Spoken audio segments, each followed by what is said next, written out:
హీరోయిన్స్ను సామాన్యులు అభిమానించటం సర్వసాధారణమైన విషయమే. వారిపైన విపరీతమైన ప్రేమను కురిపించటం మామూలే.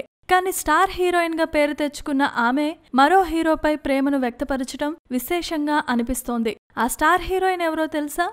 కీర్తి సురేష్. తమిళం, మలయాళంలో కీర్తి అనేక హిట్ సినిమాలు చేసింది. తెలుగులో కూడా నేను శైలజ, నేను లోకల్ సినిమాలు చేసి మంచి పేరు తెచ్చుకుంది. ఇప్పుడు మహానటి సావిత్రిగా నటిస్తోంది. పవర్ స్టార్ పవన్ కళ్యాణ్ సినిమాలోనూ కథానాయికగా చేస్తోంది. ఈమెకు తమిళ నటుడు విజయ్ అంటే చిన్నప్పటి నుండి చాలా ఇష్టం. హీరోయిన్ గా మారిన తర్వాత కూడా ఆ విషయాన్ని అందరి ముందు చెప్పుకుంది. మరోమారు తన అభిమానాన్ని చాటుకుంది. అతడి పుట్టినరోజుని పురస్కరించుకొని కొన్ని గంటల పాటు కష్టపడి విజయ్ కోసం పెయింటింగ్ సిద్ధం చేసింది. ఆ పెయింటింగ్ ని ట్విట్టర్లో పోస్ట్ చేసింది. ఆ ఆర్ట్ వర్క్ చూసిన అందరూ కీర్తి సురేష్ ప్రతిభను మెచ్చుకుంటున్నారు. Please subscribe. Hi, it's me Purna. Please subscribe.